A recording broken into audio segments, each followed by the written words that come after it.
আসসালামু আলাইকুম, কেমন আছেন আপনারা সবাই? আশা করি যে যেখানে আছেন সকলেই ভালো আছেন। আজকে আমি এটা নতুন একটা রেসিপি নিয়ে আসছি। আজকে ফেন্নি রান্না করব। তো আমি এখানে 1 লিটার দুধ নিয়েছি। দুধটা আমি প্যানের ভিতরে ঢেলে দিয়েছি। আমি আজকে ফেন্নিটা রান্না করবো, এই যে চাউলটা আমি ভিজিয়ে রাখছিলাম। এখানে আমার চাউল আছে হলো চিনি গুঁড়ো পোলার চাল। এখানে 2 টেবিল চামচ চাউল আছে। এটা আমি ভিজিয়ে রাখছিলাম প্রায় 10 থেকে 15 মিনিট। এখন চাউলটাকে আমি গুঁড়ো করে নেব, মানে আধ ভাঙ্গা করে নেব। এটা বেশি একদম মিহিন করব না, গুঁড়ো করব না, আবার বেশি আস্তও থাকবে না। আধ ভাঙ্গা করে নেব। এটা এটা ফিরনি আধ ভাঙ্গা করে রান্না করে। তো আমি এখন দুধটা 1 লিটার দুধের আমি 1/2 লিটার বানাবো জ্বালাইয়া। যখন 1/2 লিটারের মতো দুধ হবে তখন আমি ওই গুঁড়াটা ঢেলে দেবো। এখানে আমি 4 থেকে 5টা লং দিয়েছি, 2টা আমি দারচিনি দিয়েছি, 2টা আমি এলাচি দিয়েছি। সব কিছু দিয়ে এখন আমি নেড়ে ছেড়ে ভালো করে জাল করে নেব দুধটা। যখন আর জাল হয়ে যাবে, একটা সুস্বাদু ঘ্রাণ বের হবে, তখন আমি এই মশলাগুলো উঠিয়ে ফেলবো, যাতে এগুলো দাঁতে পড়লে চাবানে পড়লে ভালো লাগে না। এখানে আমি কাজু বাদাম নিয়েছি, পেস্তা বাদাম নিয়েছি, আর কাঠবাদাম নিয়েছি, আর কিশমিশ নিয়েছি। তো কিছুটা আমি এই মিক্সচারের সাথে এখন দিয়ে দেব, আর কিছুটা আমি প্লেটে সাজানোর সময় দেব।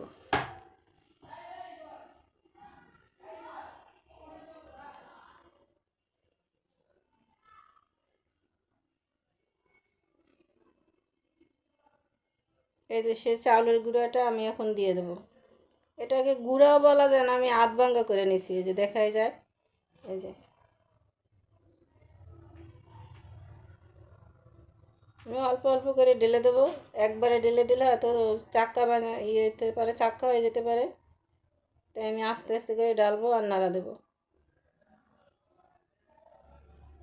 আমার গুঁড়োটা দেওয়া শেষ।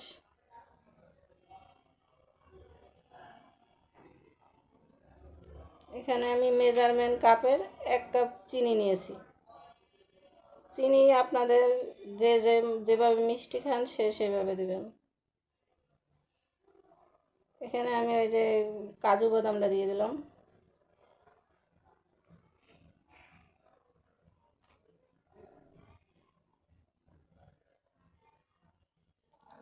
ভালোভাবে একটু মিশিয়ে নেব। এখানে আমি অল্প একটু 1 চিমটি লবণ দিয়েছি, যেহেতু মিষ্টির ভিতরে একটু লবণটা দিলে একটু মানে মিষ্টিটা একটু মানে একটু ব্যালেন্স ঠিক থাকে।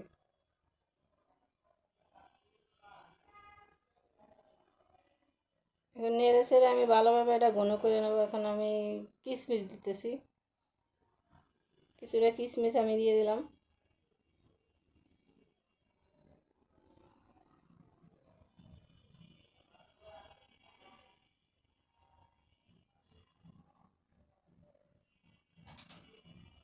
বারবার আমি নাড়তেছি, এরা আবার নিচে লেগে যাইতে পারে, তার জন্য আমি নেড়ে দিচ্ছি বারবার।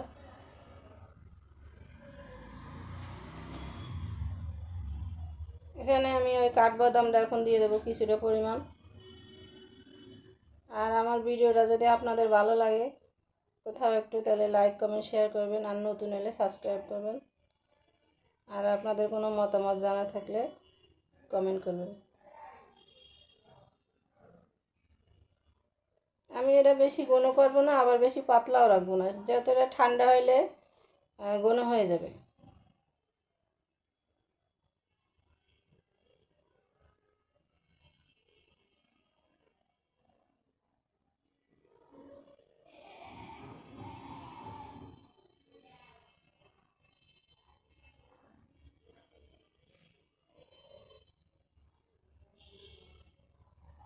আমি নেড়ে ছেড়ে এখন ঘন করে নিচ্ছি।